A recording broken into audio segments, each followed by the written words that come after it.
Hello and welcome to Unit 9, our last unit for the year, probably one of my favorites and probably one of the most important for you for the AP test. Um, every year there are terms from this unit on the FRQ. It is a big one and it is super easy for you to understand if you really think about it. If you make connections to your life and to what you see around you, this one will not be hard for you to really grasp. So make those connections, write them down in your notes next to the definitions so that you really know what each of these are meaning. So before we get into social thinking, let's first talk about social psychology. What is it? Well, social psychology is how we think about, influence, and relate to one another, right? So it's our relationships with other people. And the big part of social psychology is social cognition, and it's those mental processes that we associate or that we use to talk about and use to perceive and react to other people. And the question becomes then, if we are all perceiving other people and the world around us, is our reality different from one another? Are we all living kind of in our own unique world that we make up on our own in our mind?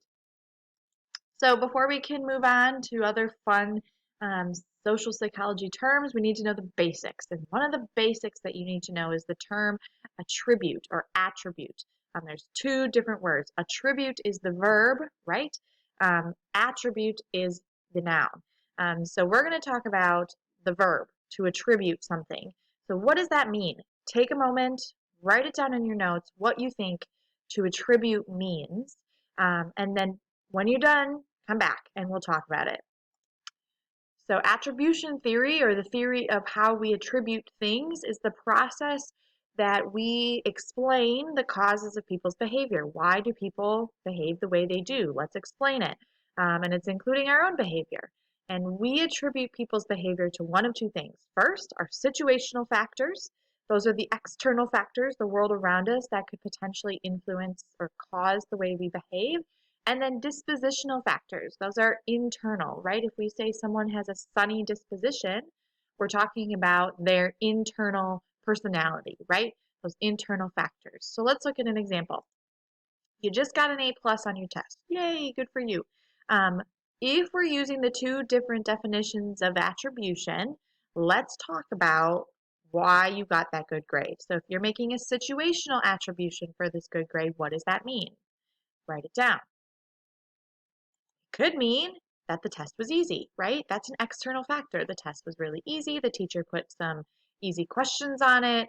You went over the test in class. Those are situational attributions, right? They have nothing to do with you personally. That all had to do with those external factors. But if you make a dispositional attribution for that good grade, now what does that mean? Well, it could mean that you're the smartest person in the world. It could mean that you studied really well or that you have a good work ethic to put the work in. Those are dispositional attributions for those good grades, right? They have to do with internal factors. You have high motivation, you have lots of knowledge. Those are internal factors. Okay, so let's talk about some errors in attribution then. Remember, attribution is going to be the cause, explaining the reason why people behave a certain way. So let's look at some errors. The first one is FAE, or the fundamental attribution error. This is the idea that we tend to over attribute the behavior of others to internal dispositional factors. Okay, so we tend to see others behaving in a certain way because we think it's their personality or their internal disposition. Okay, but when it comes to our own behavior, we're much more aware and sensitive to how our behavior changes in certain situations rather than just our personality. So when we're looking at others, we tend to think it's their internal factors that are causing them to behave in a certain way. But when we're looking at our own behavior, we tend to say, no, the situation really plays a bigger role. That's the fundamental attribution error. And this second part here, when we're looking at our own behavior, is called the self-serving bias. Okay? That's our tendency to attribute our success to internal factors rather than the external, but our failures to external factors, right? If you do really good, it's because you're smart, right? If you get that A on the test, it's because you're a super smart person. But if you get an F, it's because the test was too hard. Do you get what I'm saying here? Okay. So self-serving bias is that our successes are because of those internal dispositional factors, but the failures are due to external factors. Another error in attribution is the false consensus effect. And this is a cognitive bias where people tend to overestimate the extent to which their own opinions, beliefs, preferences, values, and habits are normal. Okay? So basically, you think that everyone else thinks and acts and has opinions that are the same as yours.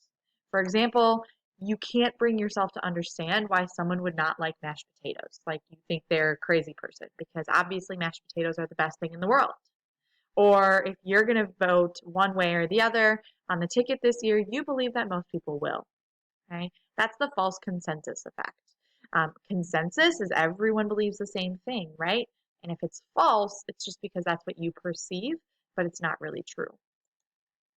Okay, the next error in attribution is we also call errors in attribution cognitive biases. Okay, is the confirmation bias. We've talked about this before. It's come up quite a few times, so it should be something you remember. It's where we tend to search for, interpret, or favor information that confirms or strengthens your beliefs or hypotheses. Okay, think of an example of this. I'm not going to give you one because you already have heard this term before. Think of one from your life and write it down in your notes. So, looking for um, ideas um, that favor your belief or your hypothesis. Okay. Okay, the next one, just world hypothesis. This is a cognitive bias, assumption, attribution error that our actions will inherently bring due consequences. Okay, so we will be rewarded for being good, we will be punished for being bad. We're going to talk about this again in another set of notes, so just write it down for now and we'll come back to it. Okay, another one, the halo effect. It's also called the halo error. This is the tendency for positive impressions of a person or a company, product, brand in one area are going to positively influence your opinion on another.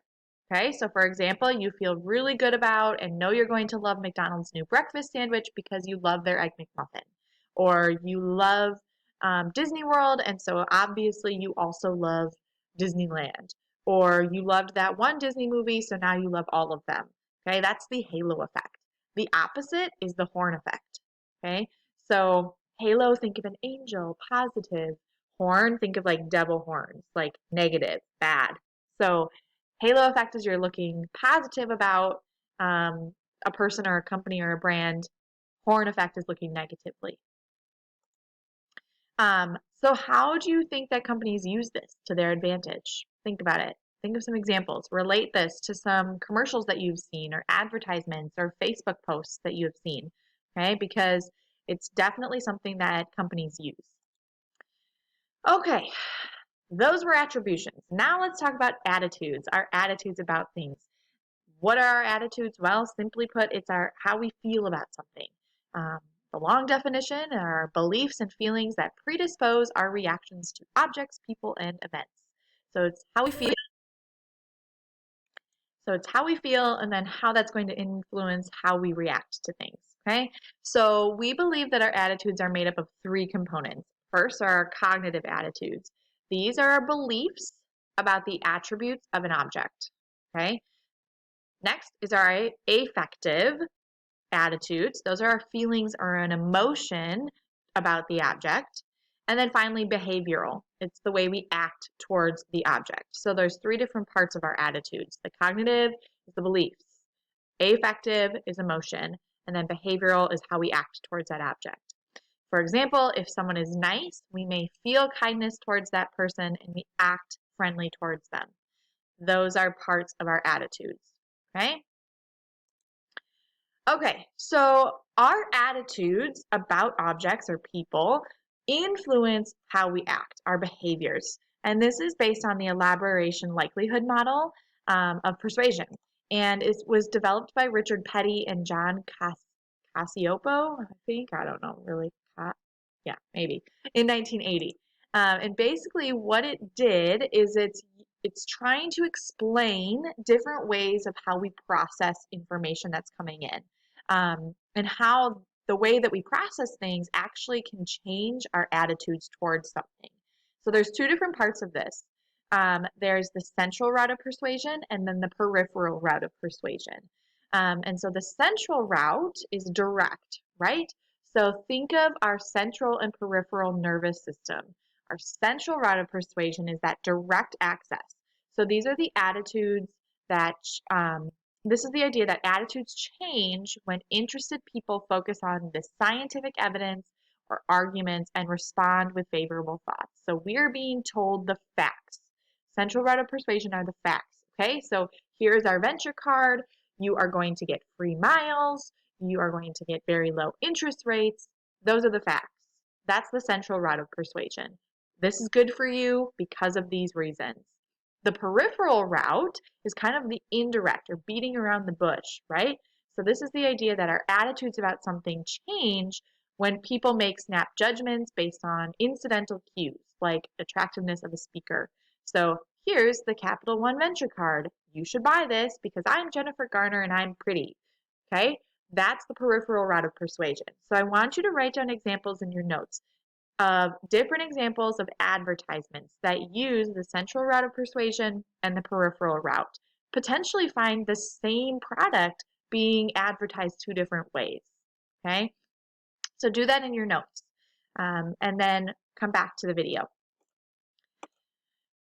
Attitudes also influence our actions if outside influences on what we say and do are minimal, right? So if other people aren't telling us or how we should think about something or act, we generally follow how we feel about something. Attitudes also influence our actions if the attitude is specifically relevant to the behavior, right? The more specific your attitude is to an action, the more likely you're going to do what you feel.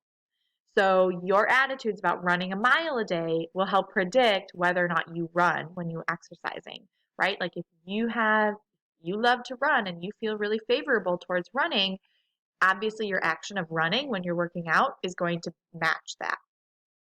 And then attitudes also influence our actions if we are keenly aware of our attitudes. When we know and we're conscious of what we believe, we're more true to ourselves, right? This is why sometimes in adolescence, you're trying to figure out your attitudes. Are you going to follow what your parents said, or are you going to do it on your own? Okay, now, do you believe that the opposite can happen? Do you think that your actions can influence your attitudes?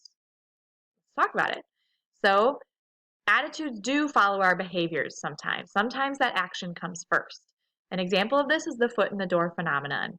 This is the idea that if you agree to a small request, you're likely going to comply with a larger one later. Okay? So you start small and you build up. This is the Milgram shock experiment, right? Start small. You're going to turn that dial a little bit at first. They're going to get larger and larger and larger. You're going to agree to much larger ideas because you did that small shock first.